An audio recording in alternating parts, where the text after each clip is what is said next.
The snow fell harder than Xavier Garrison had seen in years, each flake a tiny crystal dagger cutting through the January darkness of 1878, and somewhere between the howling wind and the crunch of his horse's hooves against the frozen ground, he heard what sounded like a human voice crying out in the Utah wilderness. He pulled his mare to a halt, straining his ears against the bitter cold that numbed his face and made his breath come out in white clouds. There it was again, weaker this time, almost swallowed by the storm. Xavier dismounted without hesitation, his boots sinking into snow that reached past his ankles. He was 3 miles from Park City, returning from delivering supplies to an isolated mining camp, and the temperature was dropping fast enough to kill anyone left exposed. Following the sound, he pushed through a cluster of pine trees, their branches heavy with ice. That was when he saw her, curled against the base of a massive boulder, her body trembling violently. Even through the darkness and snowfall, he could see the distinctive doeskin dress and beaded moccasins, though they were soaked through and doing nothing to protect her from the elements. Her black hair was plastered to her face, and her lips had taken on a bluish tint that Xavier recognized as the precursor to death by freezing. He rushed forward, already shrugging out of his heavy coat. As he approached, her eyes snapped open, dark and fierce despite the obvious pain she was in. She tried to scramble away from him, but her body would not cooperate, her limbs too stiff with cold. "Easy," Xavier said, his voice low and steady. "I am not going to hurt you." She stared at him with a mixture of fear and defiance, her jaw clenched to keep her teeth from chattering. When he moved closer, wrapping his coat around her shoulders, she spoke in heavily accented English, her voice barely above a whisper. "Your people hate mine." The words hit him like a physical blow, not because they were unexpected, but because they were undeniably true. The violence and prejudice that existed between settlers and the Apache people was something Xavier had witnessed his entire life, a wound that seemed to grow deeper with each passing year rather than healing. He met her eyes directly, his hand still holding the coat around her shoulders. "I am not them." For a moment, she simply looked at him, searching his face for deception. Then another violent shiver ran through her body, and Xavier knew there was no time for hesitation. She was going to die if he did not get her warm immediately. "My horse is just through those trees," he said. "Can you stand?" She tried, but her legs buckled. Without waiting for permission, Xavier scooped her into his arms, surprised by how light she felt, how fragile despite the strength he could sense in her. She stiffened at first, then seemed to accept the necessity of the situation, though her body remained tense. His mare, a patient bay named Rosie, stood where he had left her, barely visible through the increasing snowfall. Xavier managed to mount while holding the woman, settling her in front of him and wrapping his arms around her to keep her steady. She was shaking so hard he could feel it through his shirt, and he kicked Rosie into as fast a pace as he dared in the treacherous conditions. The ride back to Park City felt like it took hours, though it could not have been more than 40 minutes. Xavier held the woman close, trying to share what warmth he had left, feeling her gradually relax against him as exhaustion overtook fear. By the time they reached the outskirts of town, she had stopped shivering, which worried him more than the trembling had. He knew that could mean her body was giving up the fight. Xavier did not head for the main street of Park City, where curious eyes and hostile attitudes would have made everything more difficult. Instead, he guided Rosie to the small cabin he rented on the eastern edge of town, a modest structure that sat alone near a stand of aspen trees. It was not much, just 2 rooms and a kitchen area, but it was warm and private. He dismounted carefully, lifting the woman down before tying Rosie under the small overhang that served as a stable. The horse would need proper care soon, but the woman needed it more urgently. Xavier carried her inside, grateful that he had stoked the fire before leaving that morning. The embers were still glowing, and he quickly added wood until flames leaped up, casting dancing shadows across the rough wooden walls. Setting her on his bed, the only real piece of furniture in the bedroom besides a trunk and a chair, Xavier moved with purpose. He had seen frostbite and hypothermia before, had lost a friend to the cold during his first winter working cattle in Wyoming Territory. He knew what needed to be done. "Your clothes are soaked," he said, keeping his voice matter-of-fact. "They have to come off or you will not warm up. I will turn around, but you need to get them off now." She looked at him with those dark eyes, still wary, but she nodded slightly. Xavier turned his back, focusing on stoking the fire higher while listening to the rustle of wet leather and fabric behind him. When the sound stopped, he waited a moment before speaking. "I am going to give you some dry clothes. They will be too big, but they are warm." He retrieved a flannel shirt and a pair of wool long underwear from his trunk, handing them backward without looking. After another minute, she spoke softly. "Okay." Xavier turned to find her swimming in his clothes, the shirt hanging nearly to her knees, her wet hair leaving dark spots on the fabric. Up close, with the firelight illuminating her face, he could see she was younger than he had first thought, probably around 20 or 21, with high cheekbones and a mouth that looked like it smiled often, though it was drawn tight with cold and pain now. "What is your name?" he asked, handing her a thick wool blanket. She hesitated, wrapping the blanket around herself. "Naira Pahana. I am Xavier Garrison." He knelt beside the bed, looking at her feet, which were an angry red color. "Can I check your feet and hands for frostbite?" Naira nodded, extending her hands first. Xavier examined them carefully, relieved to see that while they were cold and the fingers were slightly discolored, there did not appear to be serious damage. Her feet were in worse shape, especially her toes, but again, nothing that looked beyond recovery if treated properly. "You were lucky," he said, gently covering her feet with another blanket. "A few more hours and you would have lost toes, maybe more." "Lucky," she repeated, and there was something bitter in her tone that made Xavier look up sharply. "How did you end up out there?" he asked, settling into the chair beside the bed. "The storm came on fast, but there was warning." Naira was quiet for so long that Xavier thought she might not answer. When she finally spoke, her voice was flat, emotionless in a way that suggested great emotion held rigidly in check. "I was with my brother and his wife. We were traveling to meet with another band near Provo. 3 men from a ranch found our camp 2 days ago. They said we were trespassing, that we had no right to be on that land. My brother tried to explain we were just passing through, that we would be gone by morning." She paused, pulling the blanket tighter. "They shot him. When his wife screamed, they shot her too. I ran. They chased me, but I knew the land better. I thought I could make it to safety, but the storm came and I got turned around in the snow." Xavier felt rage building in his chest, hot and fierce. He had heard stories like this before, too many of them, each one a testament to the casual cruelty that seemed to infect some men when they looked at Apache people, when they saw them as something less than human. "I am sorry," he said, and he meant it with every fiber of his being.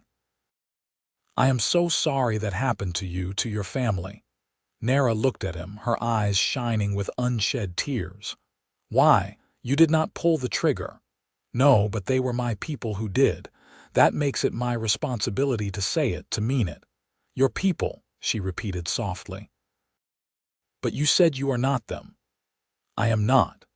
But I cannot pretend I do not benefit from being who I am, from looking like I do. I can walk through Park City without fear. I can own property, do business, live my life without someone deciding I deserve to die just for existing. Xavier ran a hand through his dark blonde hair, suddenly feeling exhausted. That is not right. None of it is right. They sat in silence for a while, the only sound the crackling of the fire and the wind howling outside. Xavier got up to make coffee and heat some stew he had made 2 days before. Naira watched him move around the small kitchen area, her expression unreadable. When he brought her a bowl of stew and a cup of coffee, she accepted both gratefully, eating slowly at first, then with increasing hunger.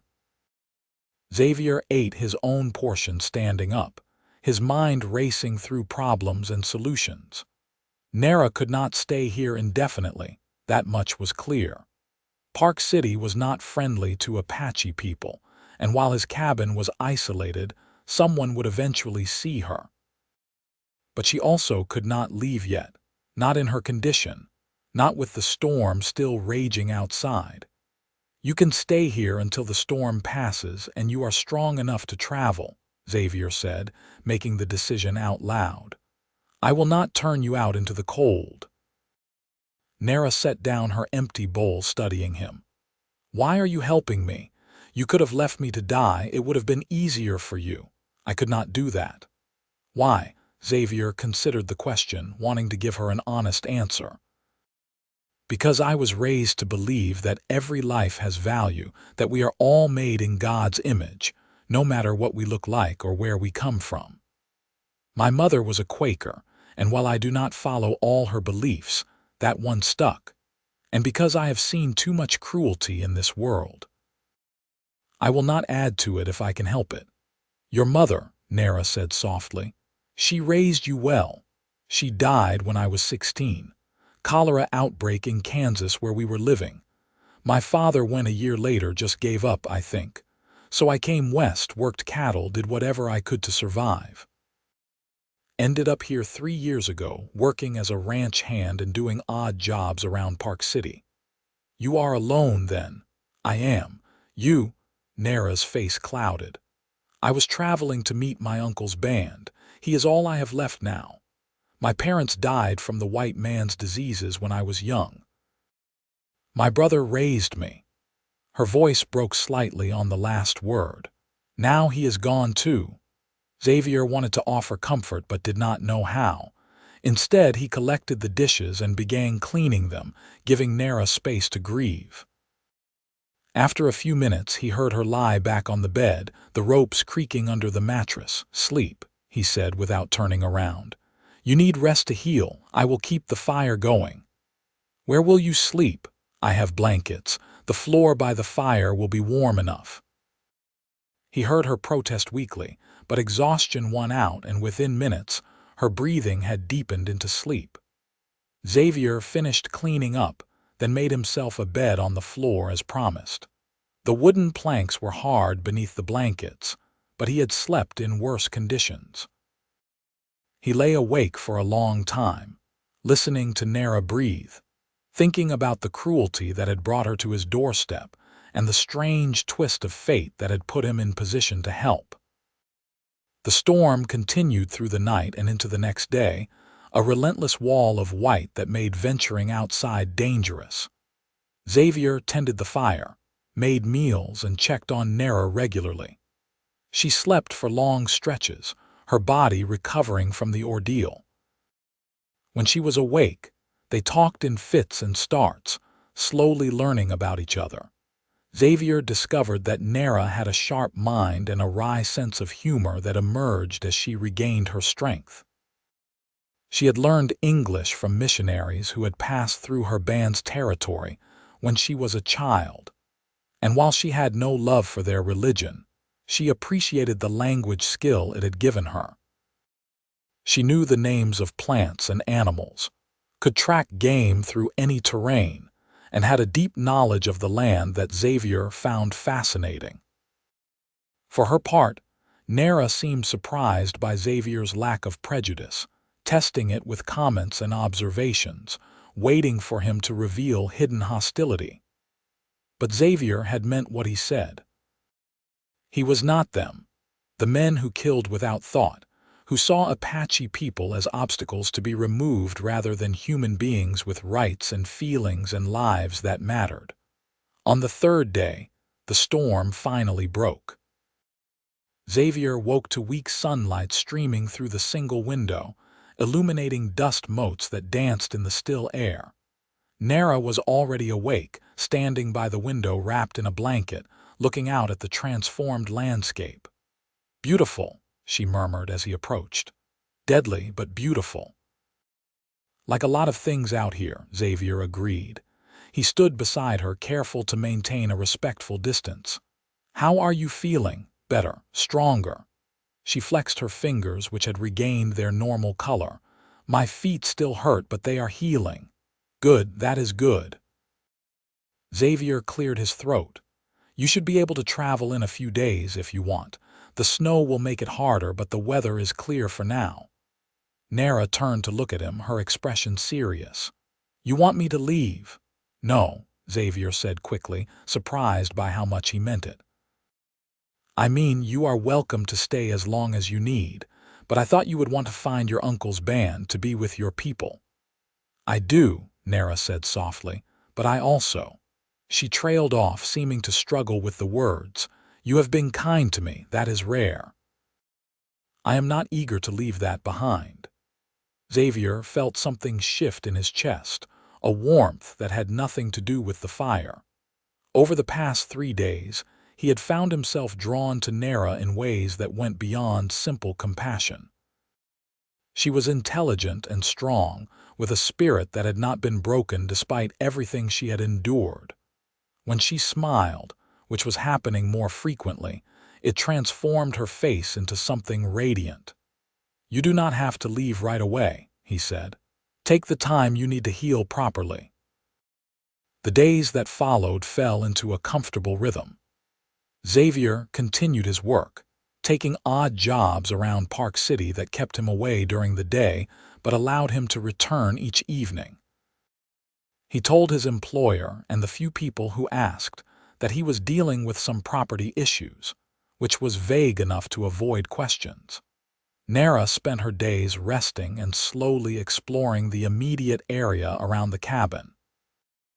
Xavier brought her warmer clothes from the general store, claiming they were for a cousin visiting from back east. The shopkeeper had looked skeptical, but took Xavier's money without comment. In the evenings, they cooked together, Naira teaching Xavier Apache recipes that could be adapted to his limited supplies, Xavier sharing what he knew of ranch cooking and survival techniques he had learned over the years. They talked about everything and nothing, their conversations ranging from philosophy to practical matters to stories from their respective childhoods. Xavier found himself looking forward to those evenings with an intensity that surprised him. The cabin, which had always felt like just a place to sleep, became a home with Naira in it. She brought life to the space, hanging herbs to dry, reorganizing his meager possessions with an efficiency he appreciated, humming songs in Apache that filled the silence with melody. One evening, about a week after he had found her, Xavier returned to find Naira outside the cabin, standing in the snow and looking toward the mountains. The sun was setting, painting the sky in shades of orange and pink and purple, and she was silhouetted against the colors like a figure in a painting.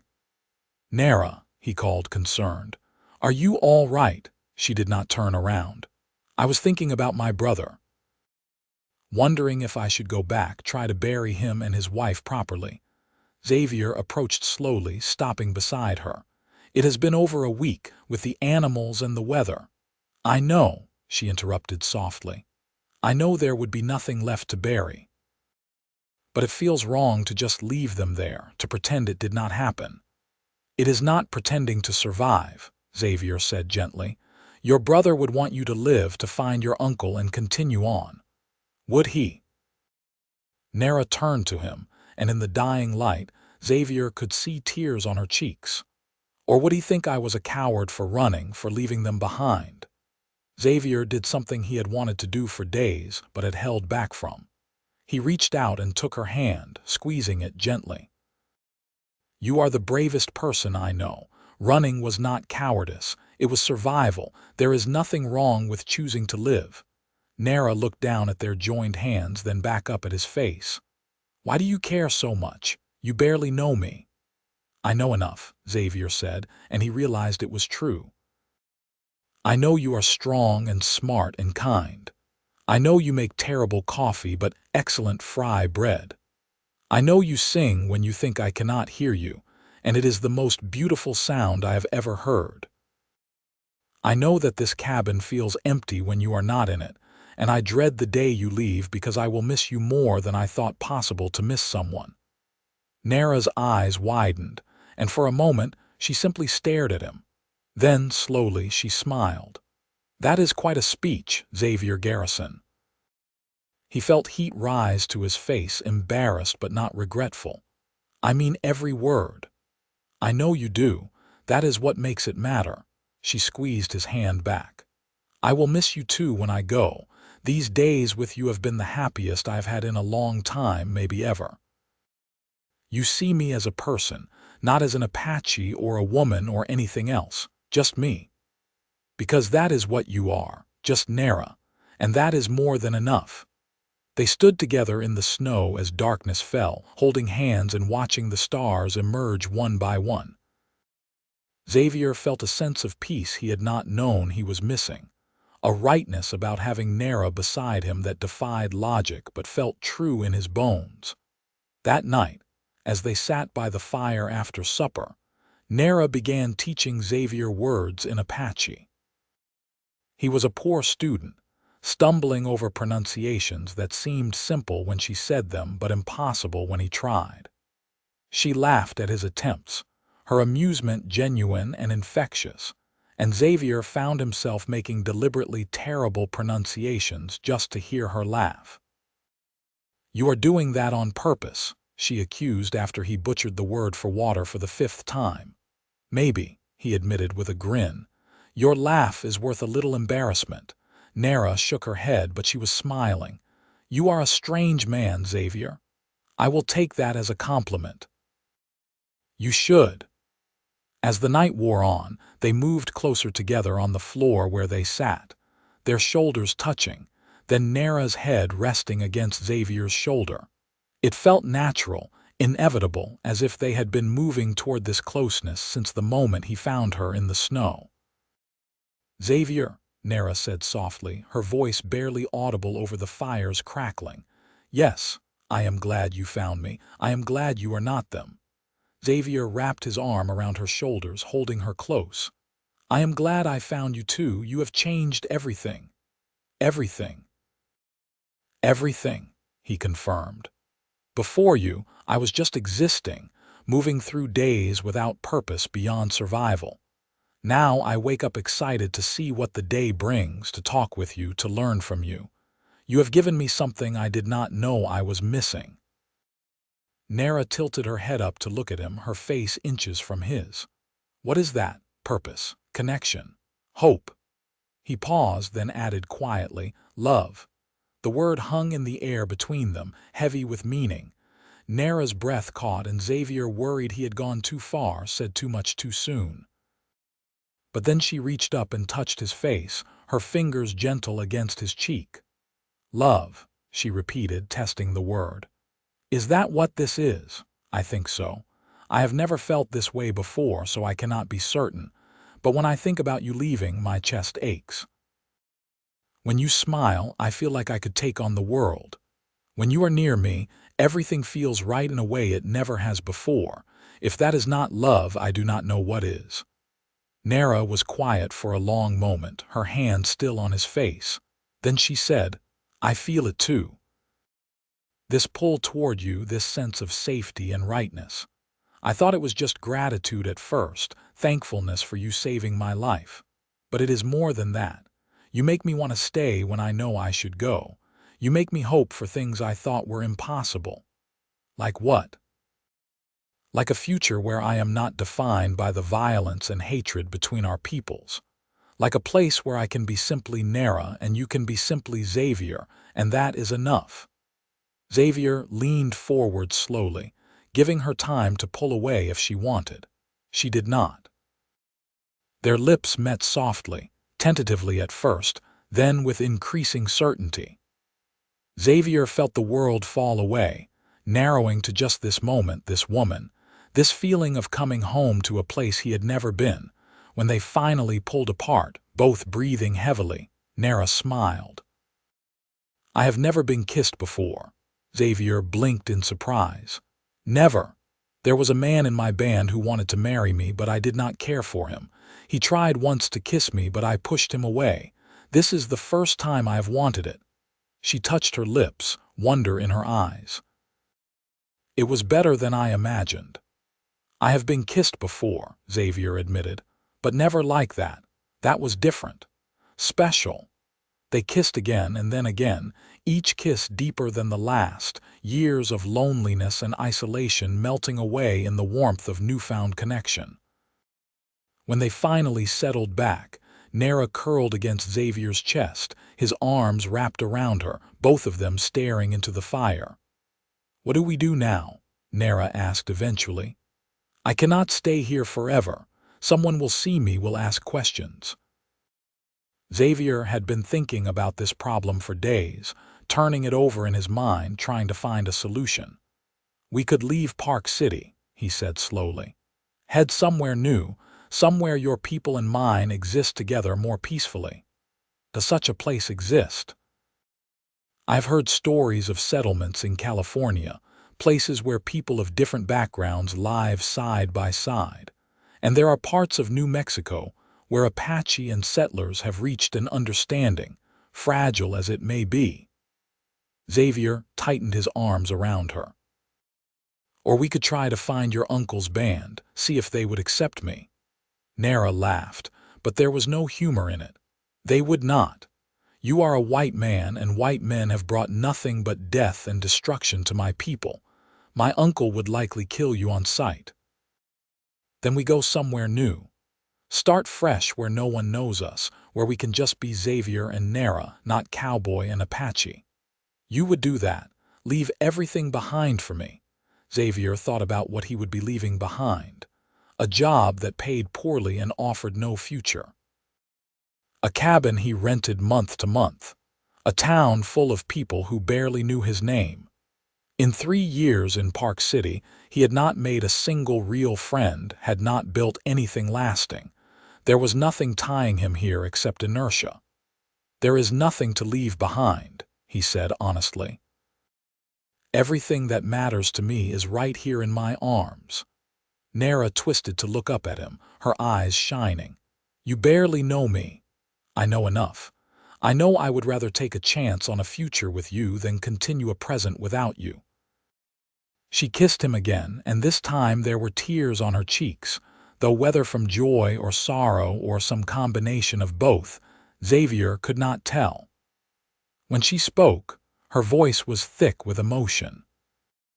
"My brother used to tell me that love was the most powerful force in the world, stronger than hate or fear or violence.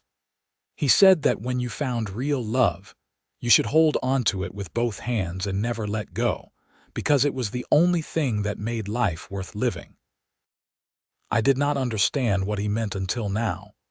He sounds like he was a wise man. He was. I wish you could have met him. I think he would have liked you despite everything. He believed people could change, could be better than their circumstances and upbringing. You are proof he was right. They stayed up late into the night, making plans and sharing dreams. Xavier told Naira about places he had been. The vastness of the plains in Kansas, the mountains of Wyoming, the endless sky that seemed to go on forever. Naira spoke of her childhood, of learning to ride before she could walk, of summer camps and winter lodges, of a way of life that was disappearing little by little, pushed out by settlers and soldiers and the relentless march of what people called progress. "I am watching my people's world end," she said quietly. "Every year, there are fewer of us, less land to roam, more restrictions on where we can go and how we can live. My uncle says that within a generation, the Apache will be gone, either dead or absorbed into the white man's world. That is a tragedy, Xavier said, and he meant it. A whole way of life, thousands of years of knowledge and culture just erased. But maybe not completely, Naira said, and there was a note of hope in her voice. If I survive, if I have children someday and teach them the old ways, then something will remain. The language, the stories, the traditions. They will be changed, yes, mixed with other influences, but they will not be entirely lost. With our children, Xavier said without thinking, then stopped, realizing what he had implied. Naira looked at him, her expression unreadable. Our children, I am sorry, I should not have assumed. We just met and I am getting ahead of myself. No, Naira interrupted, placing her hand over his heart. I like the sound of it, our children. A family that bridges two worlds, that takes the best of both and creates something new. Xavier felt hope bloom in his chest. You would want that, to marry me, to build a life together. I would, Naira said simply. If you truly mean it, if you are willing to face the hardship and hatred that would come with such a choice, then yes. I would marry you, Xavier Garrison. I would build a life with you. He kissed her then, pouring all his joy and relief and love into the gesture. When they pulled apart, both were grinning like fools, giddy with the possibilities spreading before them. We should leave soon, Xavier said practically, his mind already racing ahead. Before word spreads about an Apache woman in the area, I can gather supplies, sell what little I own. We could be on the road within a week. Where will we go? South, I think. Through Colorado and into New Mexico. I have heard there are communities near Santa Fe where mixed families are more accepted, where we might be able to settle without constant fear. Xavier ran his fingers through Naira's hair, marveling at the softness. It will not be easy. There will be people who hate us, who think we are betraying our respective peoples by being together. Let them think what they want, Naira said fiercely. I have lost everything else. I will not lose you, because of other people's hatred. They made love for the first time that night, slowly and tenderly, learning each other's bodies with the same curiosity and care they had shown in learning each other's minds and hearts. Afterward, lying tangled together in Xavier's bed, both felt a sense of completeness that had been missing their entire lives. Over the next few days, Xavier put their plan into motion. He gave notice to the ranch owner he primarily worked for, claiming a sick relative back east that needed his care.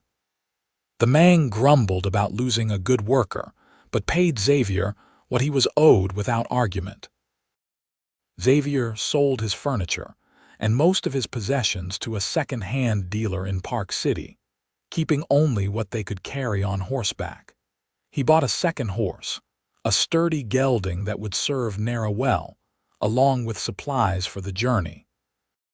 Food that would keep, warm clothing, ammunition for his rifle, medical supplies, everything they might need for the long ride south. He worked quickly and quietly, avoiding questions, making sure no one suspected what he was really planning. Naira stayed hidden in the cabin, though she chafed at the confinement. She spent her time preparing for the journey, sewing modifications into the clothes Xavier had bought her, making them more practical for long days in the saddle. She also crafted a new pair of moccasins for herself, using leather Xavier bought under the pretense of needing it for repairs. On their last night in the cabin, they lay together in the darkness, Naira's head on Xavier's chest, his fingers trailing patterns on her back. "Are you scared?" she asked quietly. "Terrified," Xavier admitted. "We are riding out into the unknown with no guarantee of safety or success. We could die on the road or reach New Mexico only to find it as hostile as Utah. We could struggle for years and have nothing to show for it. But I would rather struggle with you than succeed alone. I would rather die beside you than live without you. You have become essential to me, Naira, as necessary as air or water." She pressed a kiss to his chest, right over his heart. "I feel the same. Whatever comes, we face it together." They left Park City before dawn, when the streets were empty and the only witnesses were a few stray dogs. Xavier took one last look at the cabin that had been his home for 3 years, then at the woman riding beside him, and he knew he was making the right choice. The journey south was hard. February in the Rockies was unforgiving, with freezing temperatures and snow that made the passes treacherous. They traveled slowly, carefully, staying off main roads and avoiding towns when possible. When they did need supplies, Xavier went in alone while Naira waited hidden nearby, their caution born of harsh reality rather than paranoia. Despite the difficulties, Xavier found himself happier than he could remember being. Days in the saddle were spent talking or riding in comfortable silence. Evenings were spent making camp, cooking over small fires and falling asleep in each other's arms under blankets that barely kept the cold at bay. They made love under the stars, sheltered by pine trees or rock formations, their passion warming them more than any fire. Naira taught Xavier to read the land the way her people did, to find water by watching animal behavior, to predict weather by observing clouds and wind. Xavier taught Naira to shoot his rifle, hours of practice that left her shoulder bruised but her aim improving. They learned to work together seamlessly, anticipating each other's needs, moving in sync like they had been partners for years rather than weeks. They encountered other travelers occasionally, and Xavier was always ready with a story about Naira being his wife, a woman of mixed heritage from back east. The explanation usually satisfied, though they received plenty of hostile looks and muttered comments. Once, a group of miners outside of a Colorado settlement got aggressive, making crude comments about Naira and suggesting Xavier did not know what she really was. Xavier had kept his temper until one man reached for Naira. Then instinct took over and Xavier's fist connected with the man's jaw before he could think better of it. The fight that followed was brief and brutal, Xavier taking as many blows as he gave, but in the end, the miners backed off, more surprised than hurt. "We should go," Naira had said urgently, already moving toward the horses. They rode hard for miles, expecting pursuit that never came, and that night as Naira cleaned the cut over Xavier's eye and the split in his lip, she had cried. "You could have been killed," she said, her hands shaking.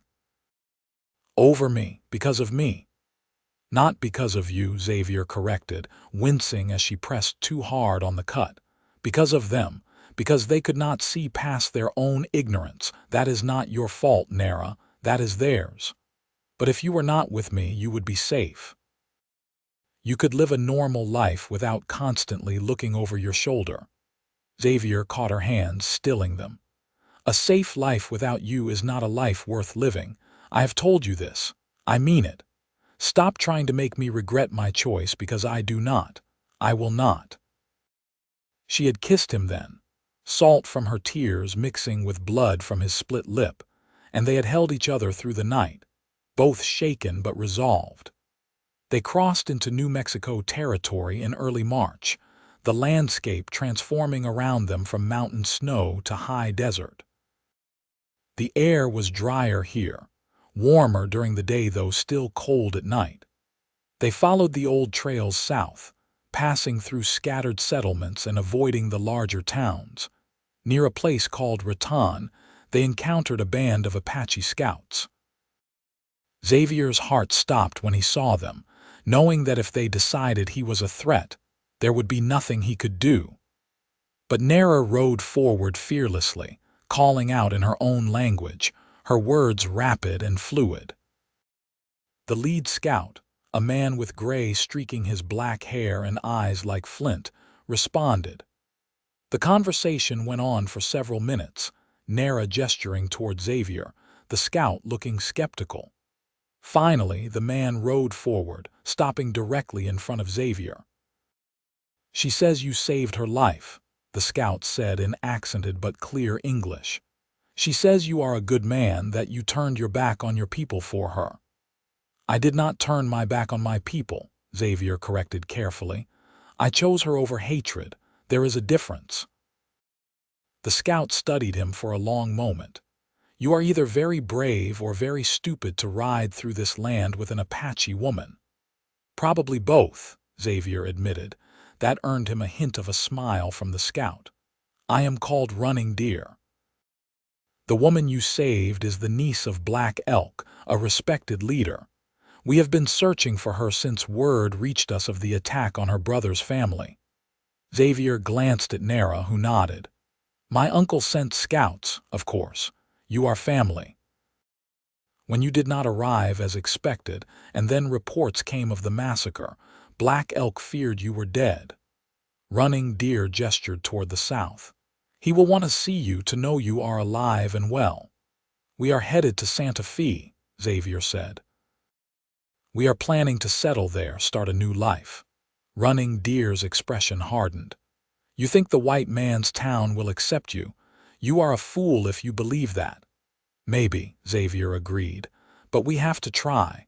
We cannot live in constant motion, always running. We want a home." The scout looked at Naira. "Is this what you want? To live in the white man's world, to cut yourself off from your people?" "I do not want to cut myself off from anyone," Naira said firmly. "But yes, I want to build a life with Xavier. He has shown me more kindness and respect than any man I have known. He sees me, truly sees me, and that is rare and precious." Running Deer sighed heavily. "Black Elk will not like this." "I know," Naira said softly, "but I hope he will understand." After more discussion, Running Deer agreed to take them to Black Elk's camp, which was 3 days' ride to the west. Xavier was nervous about meeting Naira's uncle, knowing that the man might very well decide Xavier was a threat to be eliminated. But Naira's hand in his gave him courage, and he rode beside her toward the unknown. Black Elk's camp was larger than Xavier had expected, perhaps 30 lodges scattered along a river valley. People stopped what they were doing to stare as they rode in, their expressions ranging from curious to hostile. Xavier kept his eyes forward, his hand well away from his rifle, trying to project calm confidence he did not feel. Black Elk himself was an imposing man, tall and broad-shouldered, with a face that had seen decades of hardship and struggle. He embraced Naira with obvious relief and love, speaking rapidly in Apache. Naira responded, and though Xavier could not understand the words, he caught the emotion in her voice as she told her uncle about her brother's death. When Black Elk finally turned his attention to Xavier, his eyes were cold. He spoke in Apache, and Running Deer translated. "He says you are not welcome here. He says you are the enemy, one of those who have stolen our land and killed our people." "Tell him I am not his enemy," Xavier said evenly. "Tell him I have done nothing to harm his people, and that I love his niece with everything I am. Tell him I will protect her with my life, that I will honor and respect her always." Running Deer translated, and Black Elk's expression did not soften. He spoke again, his tone sharp. "He says love means nothing when your people are determined to destroy his. He says you will bring danger to Naira, that she should stay with her own kind where she is safe." "She is not safe anywhere," Xavier replied, his own tone hardening. "Your people are being pushed onto smaller and smaller territory. There is no safety in that. At least with me, she has a chance at a different future." The conversation went on for hours, Black Elk testing Xavier, challenging him, trying to find weaknesses or deception. Xavier answered honestly, never backing down but never showing disrespect.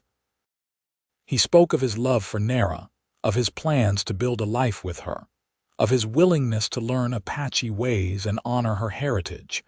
Naira spoke as well, passionately defending Xavier, insisting that this was her choice to make. She reminded her uncle that she was a grown woman, that she had the right to choose her own path.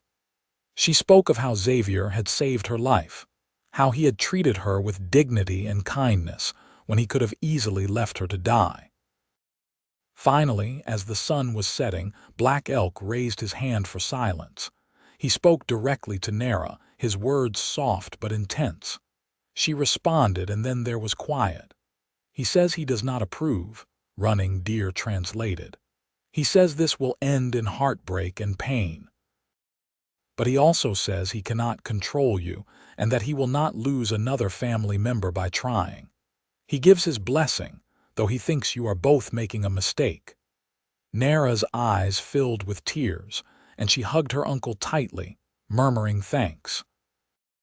Xavier felt relief wash over him, knowing this could have ended much worse. They stayed with Black Elk's band for 2 weeks, and it was a revelation for Xavier. He had heard stories about Apache life, but experiencing it firsthand was different. He saw the tight bonds of community, the way people cared for each other, shared resources, made decisions collectively. He saw the skill with which they moved through the landscape, their deep knowledge of every plant and animal. He also saw the scars of conflict, the missing men and women, the children orphaned by violence, the constant tension of knowing soldiers could arrive at any moment. It made him understand Naira's determination to leave, to find somewhere she could live without that constant threat.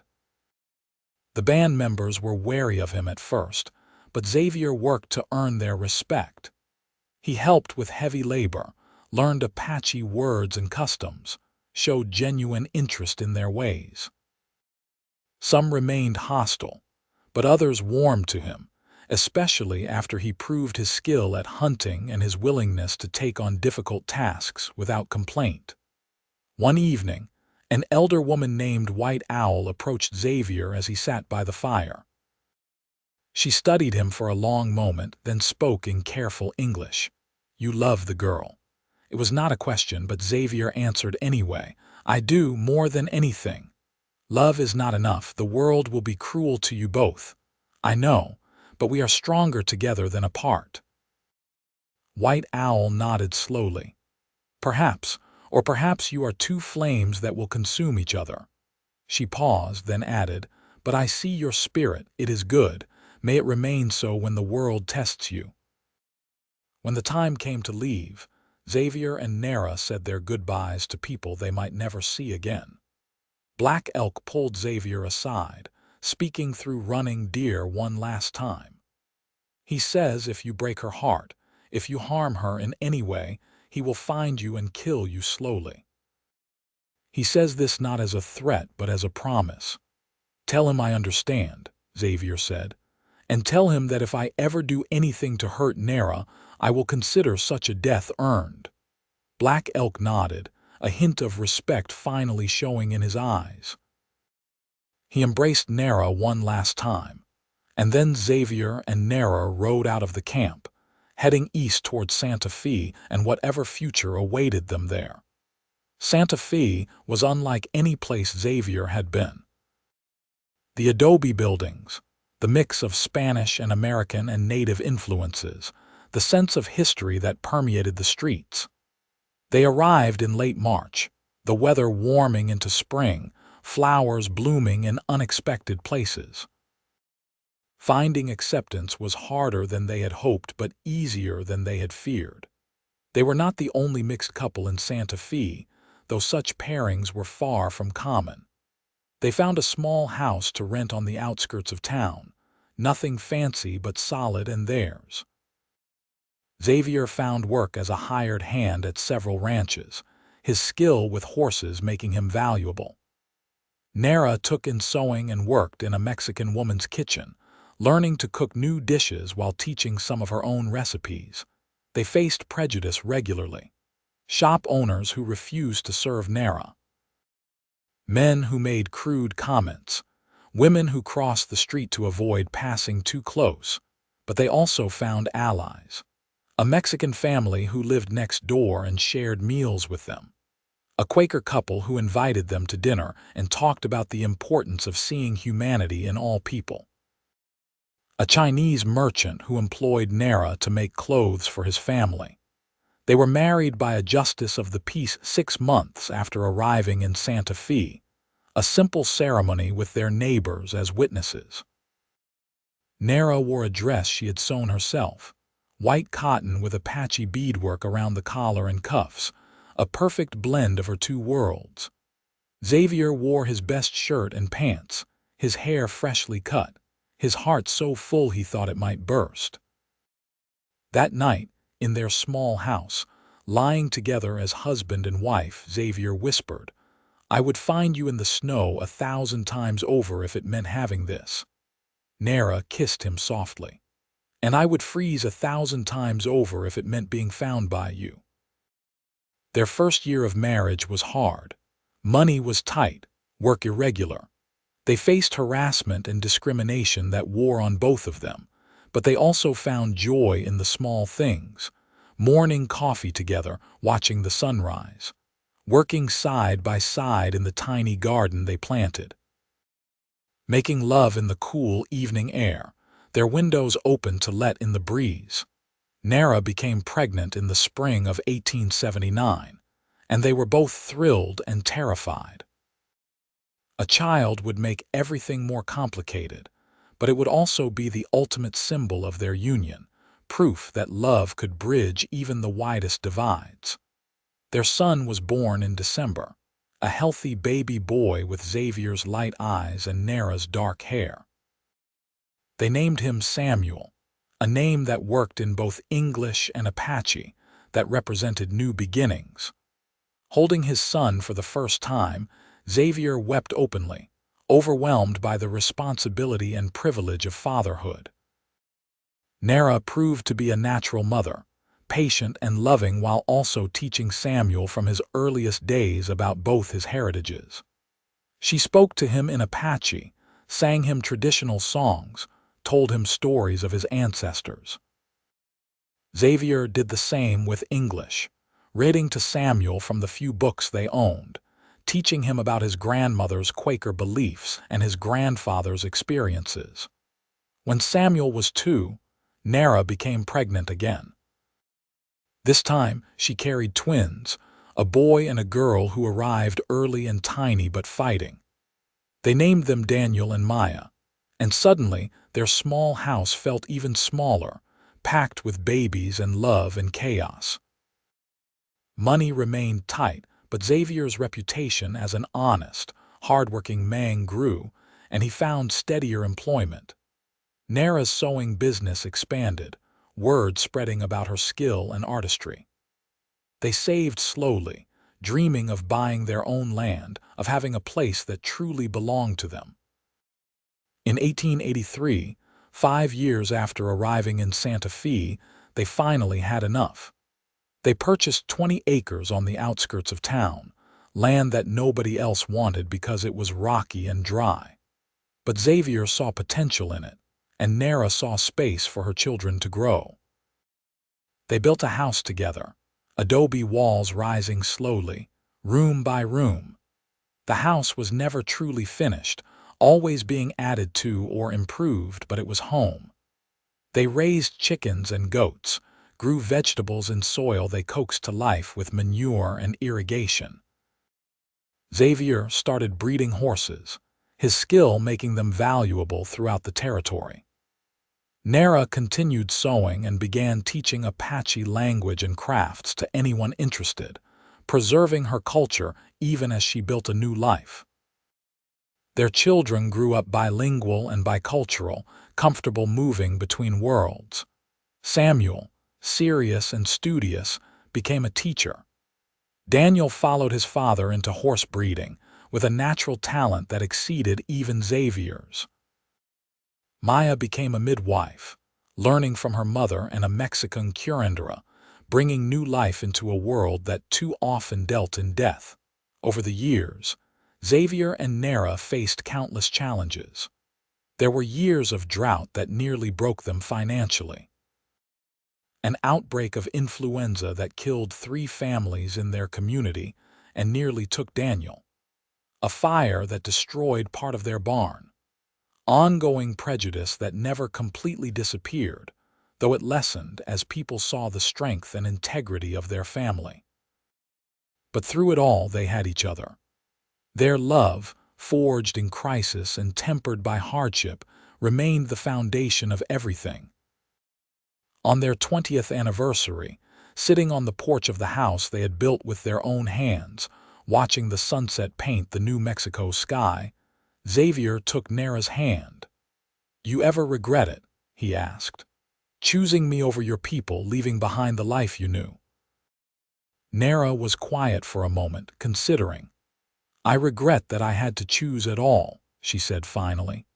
"I regret the hatred and violence that made such a choice necessary, but I do not regret choosing you. You have given me a life full of love and purpose. You have given me children who will carry forward the best of both worlds. You have shown me that it is possible to build something beautiful even in the midst of cruelty and pain."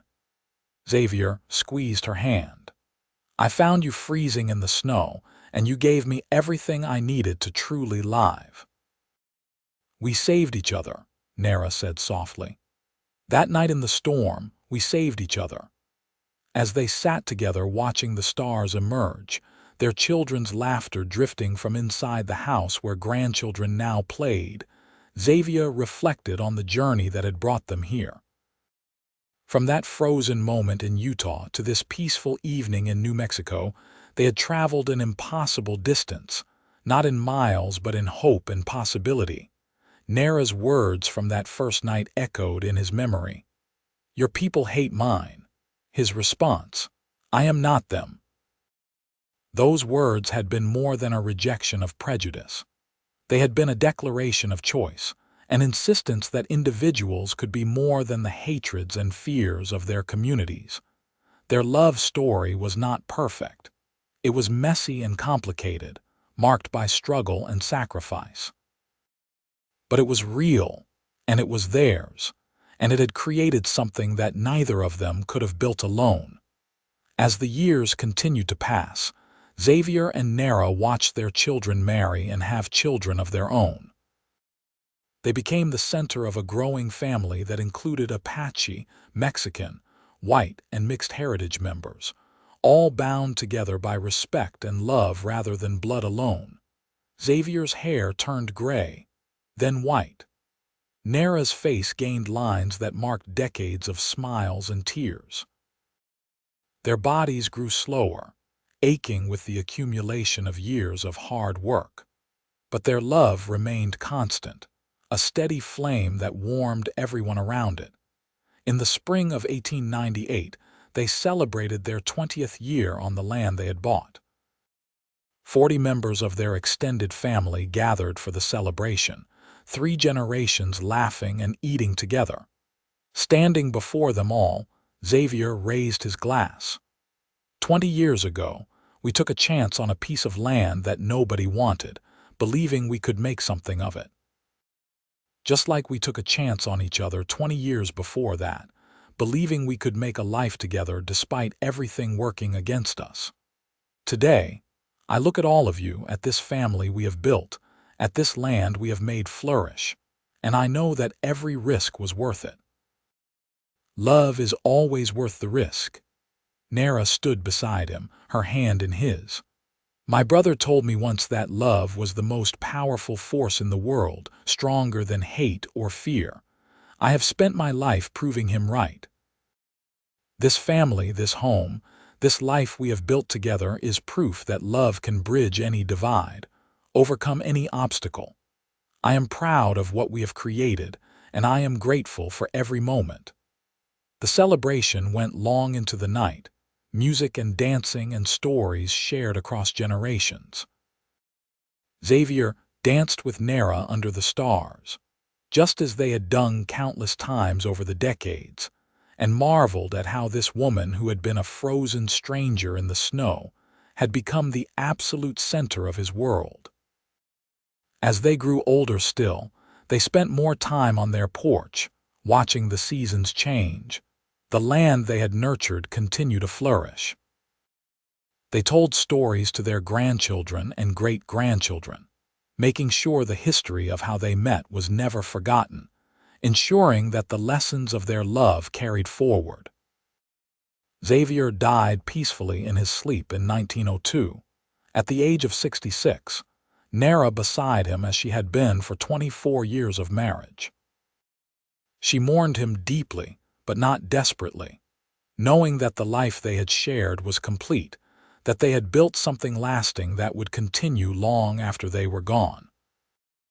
Naira lived another 8 years, surrounded by family, still teaching Apache language and culture to anyone who would learn, still sewing beautiful garments that blended traditional Apache patterns with newer styles. She spoke often of Xavier, keeping his memory alive with stories of his kindness, his courage, his unwavering love. When she died in 1910, at 63 years old, she was buried beside Xavier on the land they had bought together. Their graves overlooked the valley, marked by simple wooden crosses that their children maintained carefully. Around those graves, their family continued to gather, generation after generation, telling the story of how it all began. The story of a cowboy who found an Apache woman freezing in the snow and chose compassion over prejudice, love over hate. The story of a woman who had lost everything and found the courage to love someone from the world that had taken so much from her people. The story of two people who looked at the divisions that separated them and said together, "We are not them." Their love story became legend in the family, passed down as both history and inspiration. The house they built still stood decades later, expanded and improved, but fundamentally the same structure they had created with their own hands. The land they had nurtured continued to support their descendants, a testament to what could be achieved when people chose cooperation over conflict. In the end, Xavier and Naira's greatest legacy was not the property or the business, or even their direct descendants. It was the proof, tangible and undeniable, that love could transcend the divisions that humans created, that individuals could choose to be better than their circumstances demanded, that hope and compassion could flourish even in the harshest conditions. They had taken hate and fear and violence and said, "No, we will not be defined by this." Instead, they created something beautiful and lasting, a family that embodied the possibility of unity in a world determined to remain divided. They showed that the choice to see humanity in another person, to extend compassion when cruelty would be easier, to love when hate was expected, was always available, always powerful, always worth making. And so their story lived on, told and retold, a reminder that even in the darkest times, even when everything seems to argue against hope, love remains possible. Not easy, not simple, but possible. And possible, as Xavier and Naira proved with every day of their lives together, is enough.